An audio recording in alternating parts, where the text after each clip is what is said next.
تو آج ہم ایک جائزے کا تفصیلی جائزہ لے رہے ہیں۔ یہ جائزہ ہے ڈرامہ سیریل میں منٹو نہیں ہوں کی 12ویں قسط کا۔ جی، اور ہمارے پاس یہی ایک جائزہ ہے، تو کوشش ہوگی کہ اس میں جو باتیں کی گئی ہیں، جو مشاہدات ہیں، ان کو ذرا گہرائی سے سمجھیں۔ بالکل، یہ طریقہ دلچسپ بھی ہے کیونکہ ایک قسط پر فوکس مطلب ایک خاص موڑ کو سمجھنے میں مدد ملتی ہے، صحیح، بجائے اس کے کہ پورے سیزن کا ایک عمومی سا جائزہ ہو۔ اس طرح کرداروں کی نفسیات زیادہ باریکی سے سامنے آتی ہے۔ صحیح۔ اور دیکھیں، اس جائزے کے مطابق یہ قسط نمبر 12 یہ خاص طور پر جذبات، محبت کے الجھے ہوئے دھاگوں اور ایک کنفیوژن، ایک الجھن کے بارے میں ہے۔ جی ہاں، جائزہ نگار کا خیال ہے کہ کرداروں کے درمیان بھی اور ان کے اپنے اندر بھی کافی کچھ چل رہا ہے۔ اور جائزے میں خاص طور پر 2 اداکاروں کا ذکر ہے، ہمایوں سعید جو پروفیسر ہے اور سجل علی شاگردہ کے کردار میں۔ جی، ان کی اداکاری اور ان کے کرداروں کا جو آپس میں تعلق ہے اس پر جائزہ نگار نے خاص توجہ دی ہے۔ تو آج کا مقصد یہی ہے کہ اس جائزے میں جو باتیں ہیں، پلاٹ کے بارے میں، اداکاری پر رائے اور ہاں رفتار یعنی پیسنگ کے حوالے سے جو نکات ہیں ان کو سمجھیں۔ ٹھیک ہے، دیکھتے ہیں یہ جائزہ ہمیں کیا کچھ بتاتا ہے۔ شروع کرتے ہیں اس مرکزی خیال سے جو جائزے میں ہے کہ پروفیسر اور شاگردہ کا رشتہ وہ مزید پیچیدہ ہو گیا ہے اور بھی الجھ گیا ہے، یہ الفاظ استعمال ہوئے ہیں۔ جی، یہ الجھ گیا ہے اہم ہے۔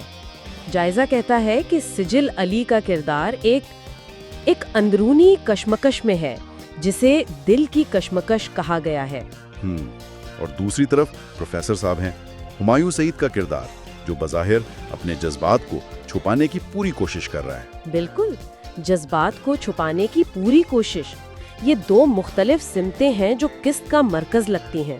اور شاید اسی وجہ سے کہانی میں دلچسپی بڑھ رہی ہے، جیسا کہ جائزہ نگار کا خیال ہے۔ یہ صرف باہر کیا ہو رہا ہے وہ نہیں، بلکہ کرداروں کے اندر کیا چل رہا ہے وہ اہم ہے۔ جی ہاں، اور پروفیسر کے بارے میں خاص طور پر کہا گیا کہ وہ عزت اور جذبات کے بیچ پھنسا ہوا ہے۔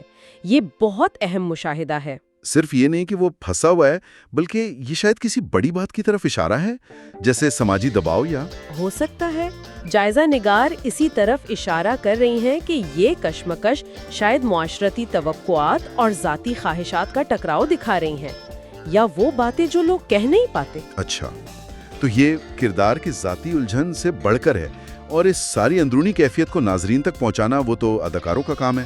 جی، اور جائزے میں دونوں کی بہت تعریف ہے۔ ہمایوں سعید اور سجل علی زبردست پرفارمنس کہا گیا ہے۔ خاص طور پہ ایک سین کا ذکر ہے جہاں پروفیسر کی یہ اندرونی لڑائی، عزت اور جذبات والی، وہ بہت نمایاں ہے۔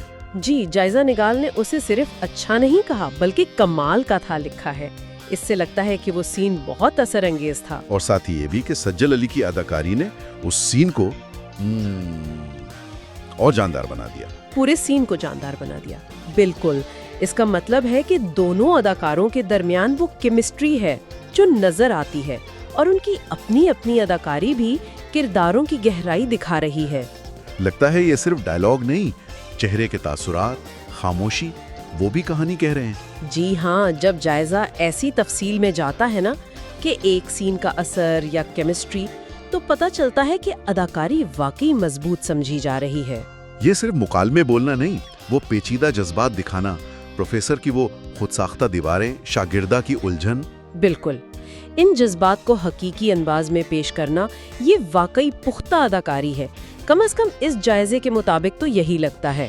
اور شاید یہی مضبوط اداکاری ہے جو، جیسا کہ جائزہ نگار بھی کہہ رہے ہیں، ناظرین کو جوڑے رکھتی ہے، بھلے کہانی کی رفتار پر کچھ سوال ہوں۔ یقیناً، یہ اکثر ہوتا ہے کہ اچھی اداکاری سست رفتار یا پلاٹ کی کچھ کمیوں کو چھپا لیتی ہے۔ اگر لوگ کرداروں سے جڑ جائیں نا تو وہ رفتار وغیرہ کو نظر انداز کر دیتے ہیں۔ جی، اور یہ ہمیں سیدھا رفتار یعنی پیسنگ کے موضوع پر لے آتا ہے، کیونکہ تعریف تو ہے مگر ساتھ میں یہ تنقید بھی ہے کہ کہانی کہیں کہیں تھوڑی سلو لگتی ہے۔ ہاں، اور یہ بھی کہ جیسے ایک ہی بات کو بار بار دہرایا جا رہا ہو، یہ نقطہ بھی اٹھایا گیا ہے۔ یہ اکثر لمبے ڈراموں میں مسئلہ آتا ہے نا، کرداروں کی گہرائی دکھائیں یا کہانی کو تیزی سے آگے بڑھائیں، یہ توازن مشکل ہے۔ جی بالکل، اور جائزہ نگار کو محسوس ہوا کہ اس قسط میں شاید یہ توازن کہیں کہیں تھوڑا سا آؤٹ تھا۔ لیکن یہاں ایک اور بات ہے، इसी जायजे में रफ्तार पर तनकीद के साथ ये भी लिखा है कि किस्त के जज्बाती लम्हे और डायलॉग ने नाजरीन को बांध कर रखा। अच्छा, ये तो मुतजाद सी बात हो गई। हाँ ना, सुस्त भी लग रही है और बांध कर भी रखा हुआ है। इसको कैसे समझे? ये तजाद खुद दिलचस्प है। शायद इसका मतलब ये है कि जो नाजरीन इस ड्रामे को फॉलो कर रहे हैं वो किरदारों के जज्बात और मुकालमों को ज्यादा अहमियत देते हैं। मतलब प्लॉट की रफ्तार से ज्यादा किरदार क्या महसूस कर रहा है ये अहम है। हो सकता है, या ये भी कि ड्रामा बनाने वालों ने सुस्त लम्हात को भी इतनी जज्बाती गहराई दे दी है कि वो बोर नहीं करते। अच्छा, यानी रफ्तार कम मगर जज्बाती मवाद ज्यादा। जी, ये भी मुमकिन है। या शायद ये कि मजमूई कहानी तो आहिस्ता चली मगर बीच बीच में जो सीन थे वो इतने पावरफुल थे कि उन्होंने तवज्जो बनाए रखी। ये दिलचस्प तज्जिया है। गोया नाजरीन किरदारों में इतने इन्वॉल्व्ड हैं कि उन्हें वक्त गुजरने का एहसास नहीं हो रहा। जी, ये तो देखने वाले पर मुनहसिर है। कुछ लोग तेज कहानी पसंद करते हैं, कुछ किरदारों की नफ्सियात में दिलचस्पी लेते हैं। ये जायजा तो यही कह रहा है कि ये किस्त या शायद पूरा ड्रामा ही किरदारों पर ज्यादा फोकस करता है। बिल्कुल, किरदार निगारी प्लॉट पर हावी है। सही। अच्छा, और मुस्तकबिल के बारे में भी कुछ क्या साराइयां हैं जायजे में? कुछ सवाल उठाए गए हैं, जैसे क्या वाकई प्रोफेसर अपने जज्बात का इजहार करेगा? ये तो बड़ा सवाल है, सीधा उस कश्मकश से जुड़ा है जिसकी हम बात कर रहे थे। कब तक वो अपनी इज्जत के पीछे छुपे रहेंगे? हाँ, ये सवाल तो जहन में आता है किस देखकर। जी। और दूसरा सवाल सजल अली के किरदार पर है। क्या सजल अली का किरदार मजीद उलझाव पैदा करेगा? अच्छा, तो जायजा निगार को लगता है कि ये किरदार मामलात को मजीद पेचीदा बना सकता है। हाँ, ऐसा ही तासुर मिलता है कि शायद वो गैर मुतवक्का तौर पर कुछ करेगी। ये दोनों सवाल आगे की किस्तों के लिए तजस्सुस बढ़ाते हैं, नाजरीन को सोचने पर मजबूर करते हैं। और फिर जायजे में ये भी है कि अगली किस्त में कुछ बड़े फैसले मुतवक्का हैं। ये तो सीधी सीधी हिंट है। जी बिल्कुल, ये सिर्फ अंदाजा नहीं बल्कि एक तरह की पेशगोई है जो दिलचस्पी कायम रखती है। तो अगर हम इस सारे जायजे को समेटें तो चंद बातें साफ हैं। एक तो प्रोफेसर और शागिर्दा का रिश्ता बहुत पेचीदा हो रहा है। जी। दूसरा, अदाकारी खास तौर पर अंदरूनी कश्मकश दिखाने में कमाल की है। बिल्कुल, उसकी बहुत तारीफ है। तीसरा, रफ्तार पर राय मिली जुली है, कहीं सुस्त मगर जज्बाती तौर पर गिरफ्त मजबूत है। हाँ, ये तजाद हमने डिस्कस किया। और चौथा, आगे क्या होगा उसके बारे में काफी तजस्सुस और उम्मीदें बांधी गई हैं। बिल्कुल सही खुलासा है। और अगर हम इस जायजे की बुनियाद पर थोड़ा वसी तनाजुर में सोचें तो एक बात जो बहुत नुमाया है वो है किरदार निगारी की अहमियत। जी।